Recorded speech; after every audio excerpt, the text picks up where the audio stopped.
Thank you very much. Again, thank you for putting me here and sharing these historical moments. Yesterday we opened an old dream, so that is becoming true. So bringing a lot of people together, institutions, local institutions, regional institutions, national institutions, individuals, academia, national commissions, map committees, so everybody around a common goal. And the common goal is the sustainable development. Whatever is our work, our specific contribution, we are all working for the same goal, and the goal is sustainable development. What is really sustainable development? It's something that is difficult to explain. The best explanation or definition that I learned from an old professor that was a good reference in my life, Professor Mario Ruivo, a very known oceanographer. Okay, I will get closer to the mic. He always told me that sustainable development is not exactly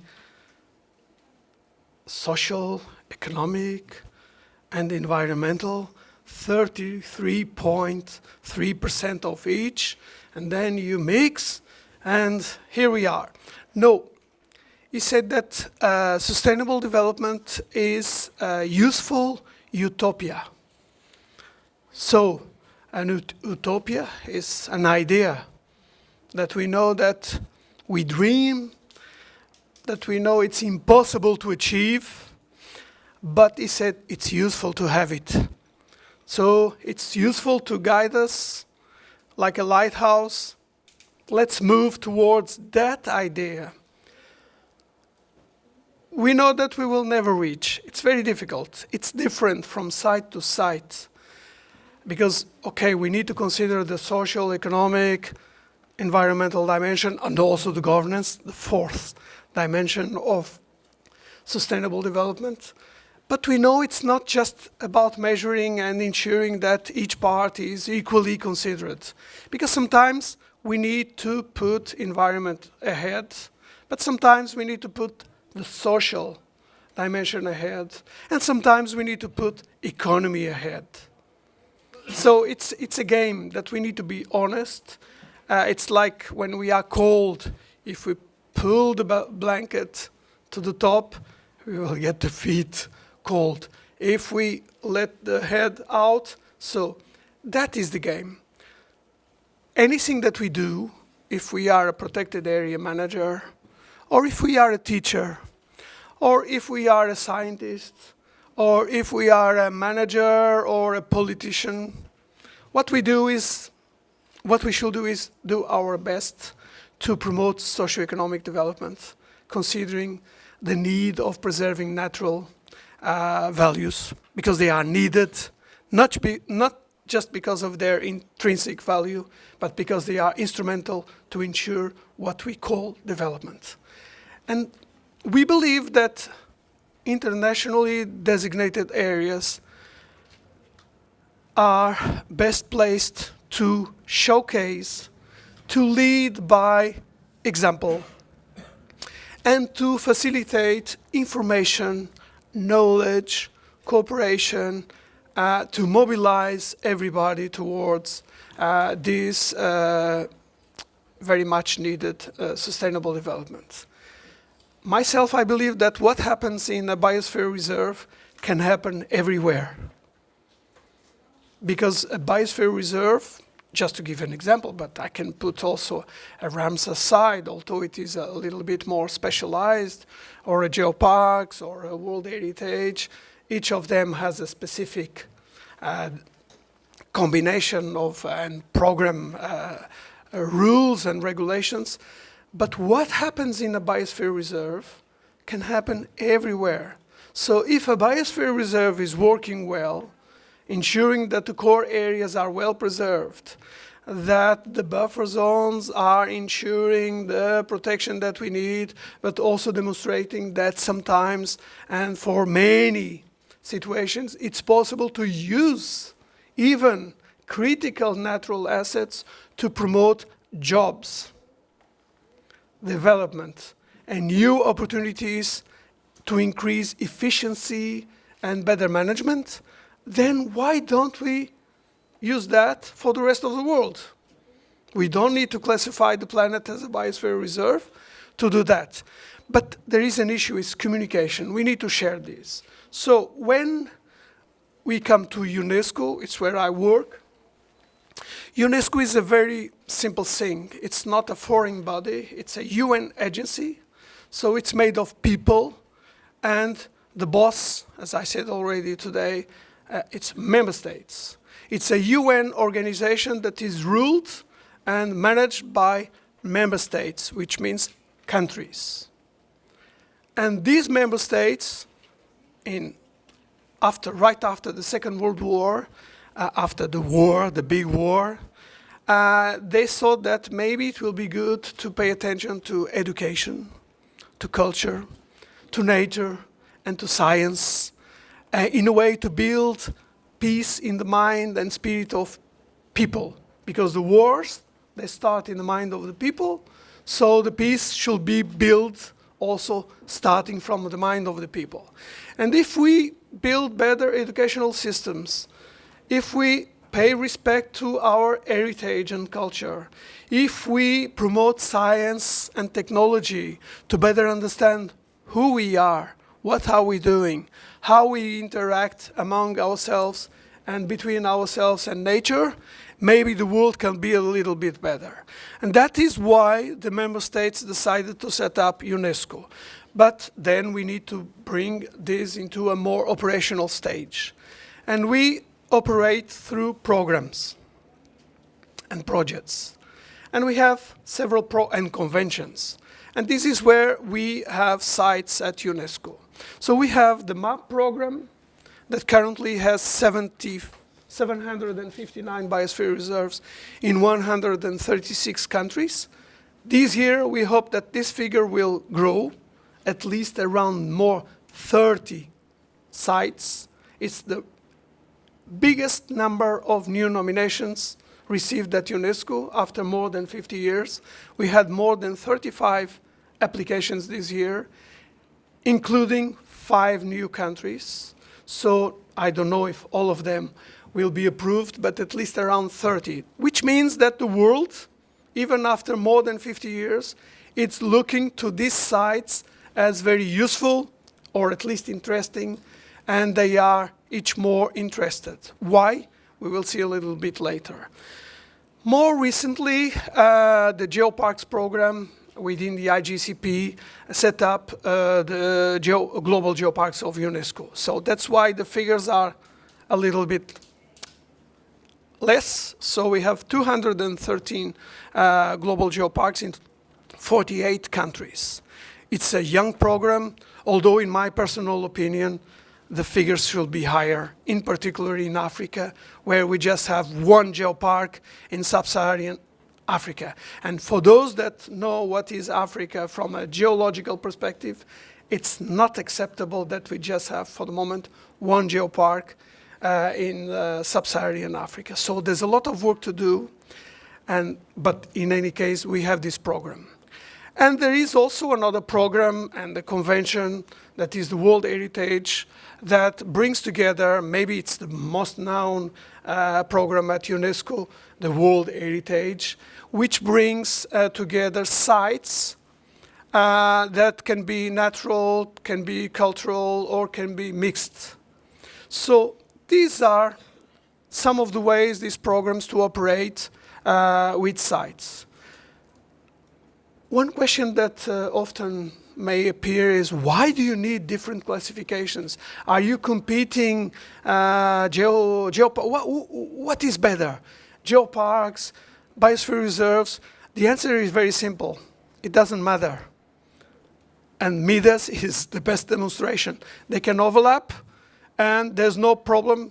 They can be seen as entry points for the same objective. Paying respect, add value, preserve and promote the sustainable use of natural, cultural, geological biological, cultural heritage, and making that in cooperation at different levels, from local, with communities, with scientists, with policymakers, at international level through networking, and why not interprogrammatic? That is what's happening now with most of these sites bringing together their management plans. Like it was mentioned this morning in this room, in Italy there is one site, Cilento, that has all classifications, including intangible World Heritage, and they agreed to just have one management plan that integrates everything. And this is what we know on the 21st century, that it is possible to bring together things that are quite distinct at your region, because this is what the world is today. The world is no longer a set of sectors. We live in a very complex, intricate, and interconnected world with another new thing. Everything goes very fast. And what goes very fast changes very fast. If we don't adapt ourselves and our governance mechanisms and management mechanisms to this new reality, then we are doing nothing, or we are doing not much as we can. So this is the challenge, but also a great opportunity, and GCIDA will be instrumental on this, and on to teach and to bring conscience, but also capacity to deal with complexity at high speed, and bringing together voices and sectors that normally are separated. This is a challenge, but I think it's a good challenge that I am sure that these people will, and we will all together face. So what can we bring from our experience at UNESCO level? Well, one of the things that it's good to look is that when we speak about the sites, and I mentioned this already, we are talking about managers. Well, the guys that are there on a daily basis taking decisions, saying yes or no, or maybe, or promoting initiatives, or trying to bring together actors. But we deal with society. For instance, on biodiversity conservation, one of the biggest mistakes that it's still ongoing, it's to consider that the only way to protect nature and biodiversity is to exclude people. But this will not work. We are here and we are part of nature. What we need is to come closer to nature, understand better what we do with nature, and how we can make nature conservation a pillar for our development, instead of an argument for putting the private sector, the policymakers, the scientists all in separate rooms. This is not working. Of course, we need institutions, we need experts, and we need to bring decision makers. Biodiversity conservation, it's not just a scientific topic, it's not just a conservationist issue, it's an issue that relates with any person, whether they are a public company, a private company, a policymaker, or whoever. There's no the goods or the bads. That the world, unfortunately or fortunately, doesn't work like that. And it means that we involve local communities, citizens, local administrations, economic stakeholders, elected people, scientists, operators, supranational organizations. So this is the beauty of the world that we live today. In the past, it was much easier.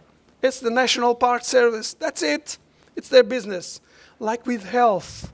In the past, it's medical doctors and hospitals, and that's it. No, we know that to have health, you need education, you need infrastructures, you need knowledge, you need good lifestyle. So it's not just a medical thing. It's not. We should not focus on the disease. We should focus on health.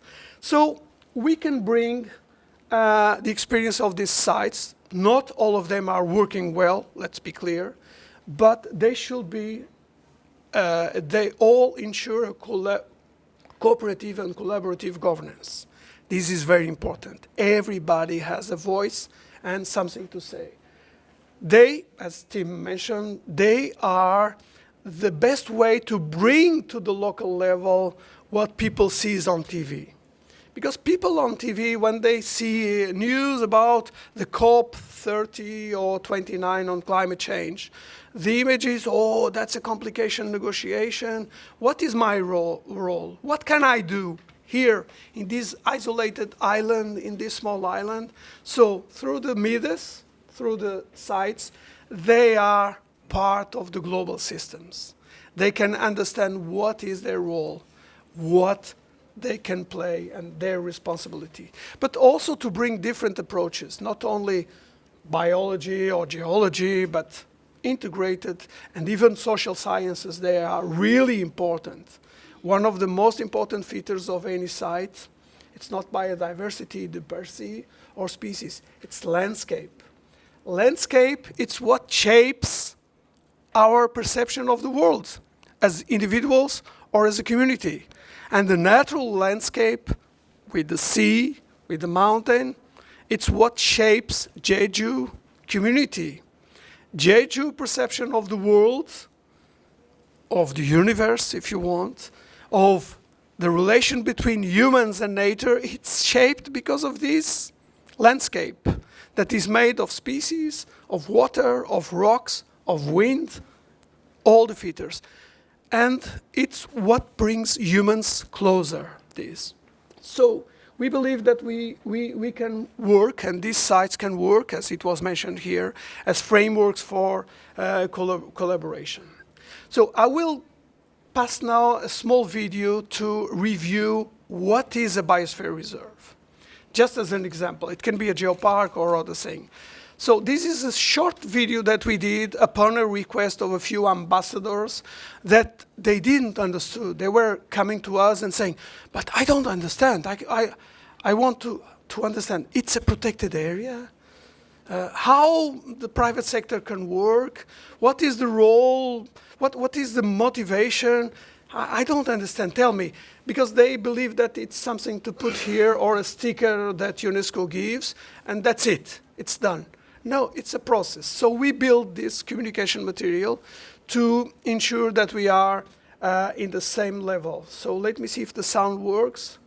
No. So it should. There is a video embedded here, but I don't know if you can pass it. If not, I leave it. So in this presentation, there is a video on this slide. If not, no problem.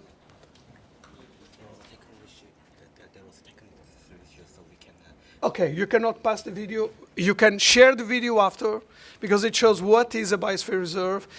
And I will finish with the next slide, telling that one of the things that we need to do is work closer and together. And at UNESCO, we are doing that.